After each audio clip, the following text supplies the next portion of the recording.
Good morning everyone. I hope you all are fit and healthy.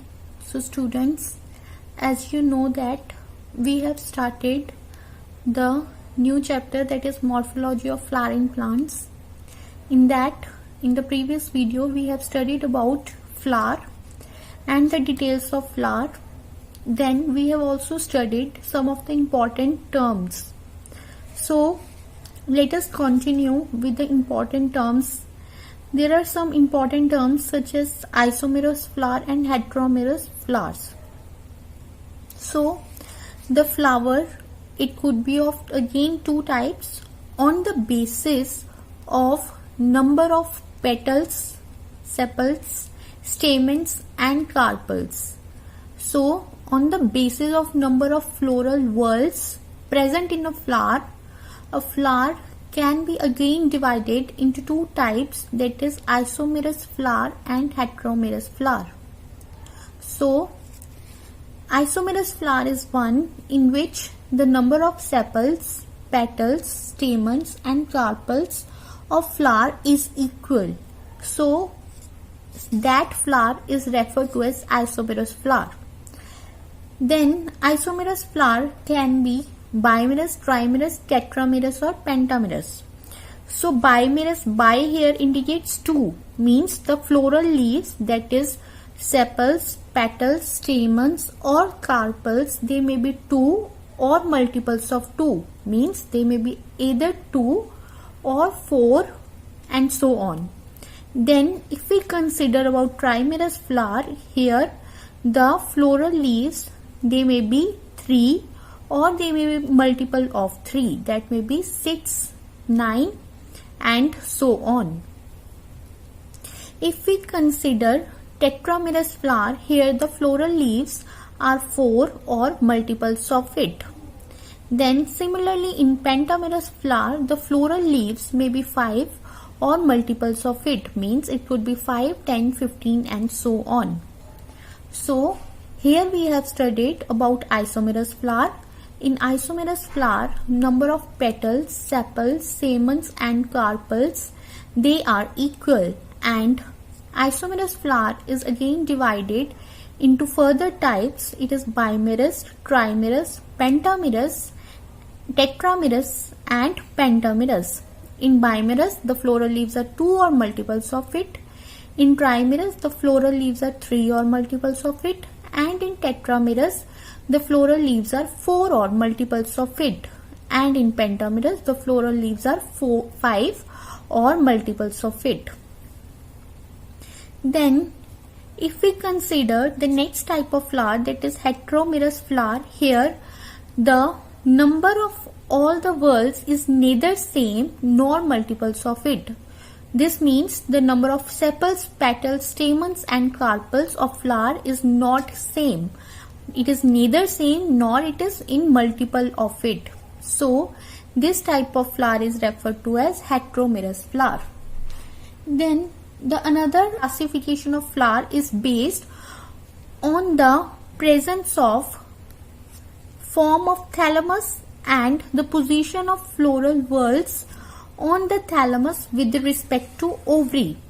So this classification of flower, that is hypogynous flower, perigynous flower, epigynous flower, it is based on the form of thalamus, then on the basis of position of floral whorls on the thalamus with respect to ovary, means how the floral whorls, they are arranged on the thalamus, but the main importance must be given on the position of ovary on the thalamus. So here in hypogynous, perigynous and epigynous flower, we will see the position of the ovary and the position of floral whorls on the thalamus.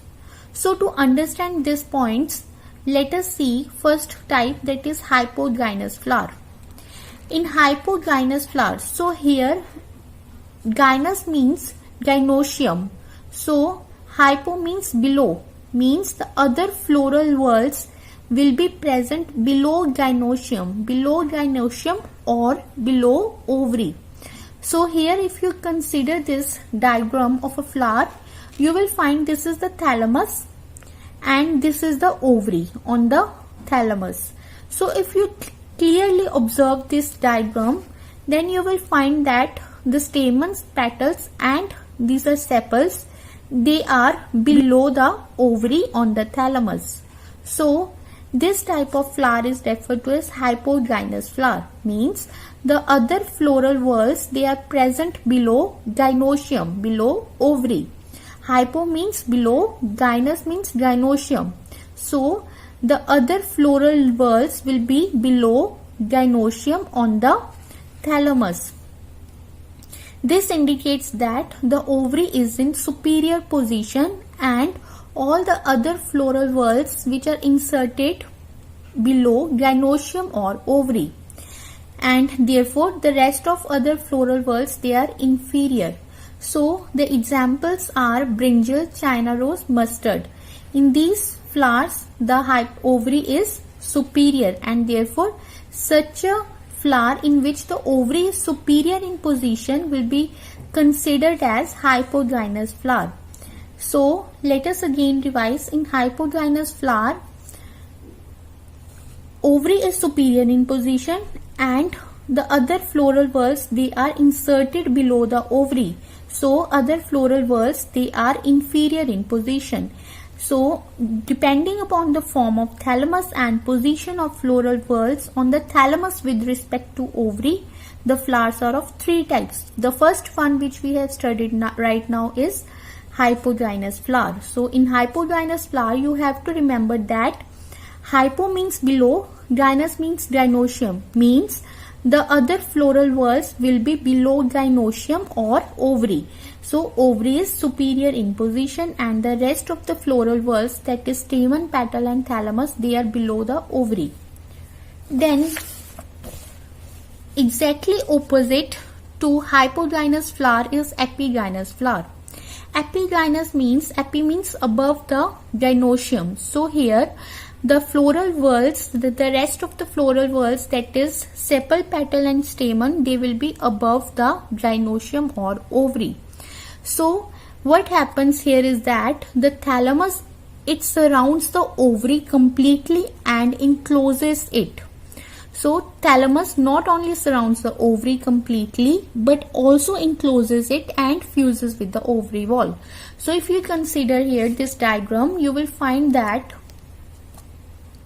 here the ovary, it is enclosed in a thalamus. So thalamus has, this is the outer region, that is outer portion is the thalamus and the inside part is ovary. So the thalamus has completely surrounded the ovary. So in this case we will consider that ovary is inferior in position, and if you will observe that the rest of the floral whorls, that is stamen, petal and sepal, they are positioned above the ovary on the thalamus. So therefore this type of flower is referred to as epigynous flower, in which ovary is inferior in position and rest of the other floral whorls, they are inserted above the gynoecium. And the examples are sunflower, guava and apple. So hypogynous flower is exactly opposite to epigynous flower, and in hypogynous we have observed that ovary was in superior position, and in epigynous flower we have observed that ovary is inferior in position and the thalamus has completely surrounded the ovary. Then the next one is perigynous flower. So here the perigynous flower, here we will observe that the thalamus, it may be disc shaped, cup shaped and flask shaped. So let us see first one, the disc shaped perigynous condition. So here the thalamus, it has assumed, it has taken the form or the shape of the disc, and here the gynoecium lies in the center and the other floral parts, they are also at the same level, on periphery. So the ovary is in the center and the other floral whorls are also at the same level, and this is the condition in which the thalamus is disc shaped in perigynous flower. But we will consider that the ovary is superior in position. in disc shaped flower, in disc shaped thalamus. Then next one is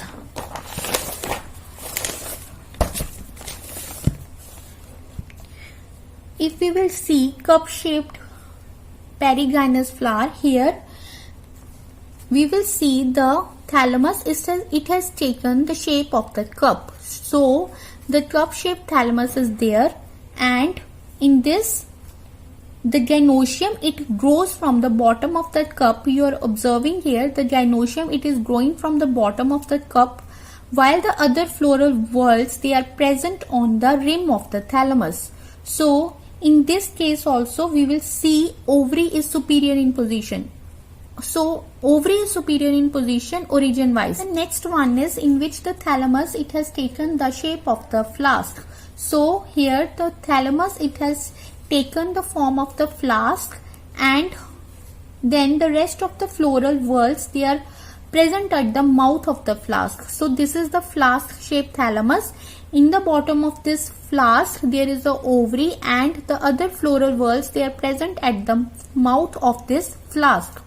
So in all the three cases ovary is considered to be superior. So on what basis it is considered to be superior? On the basis of origin. So in all three cases ovary is considered to be superior on the top origin wise, but other floral whorls, they are at top if we will consider it as position wise. So in perigynous flower there will be half superior ovary, or you may say it is half inferior ovary. So let us see what we have studied today. We have studied about first of all isomerous flower, then heteromerous flower, then we have studied the another three types of flower on the basis of form of thalamus and position of floral whorls on the thalamus with respect to ovary. Then let us know some of the another important terms also. So as you know that what is calyx? Calyx, it is the outermost or the lower whorl of the flower which protects the inner delicate parts. So the group of sepals, they form calyx. So calyx or sepal, it is usually green in color, but when the calyx, that is group of sepals, they are colored, then we will say these are known as petaloid. So what is petaloid? They are basically the colored sepals. So sepals are usually green in color. When they are found in color other than green, then they will be referred to as petaloids. Then calyx may be again of two types, polysepalous and gamosepalous. So gamo here term is used for fusion and poly means free.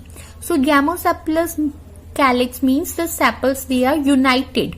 Here you will observe in the diagram the sepals are united, and this condition is known as gamosepalous. And polysepalous means the sepals, they are free, and this condition is known as polysepalous.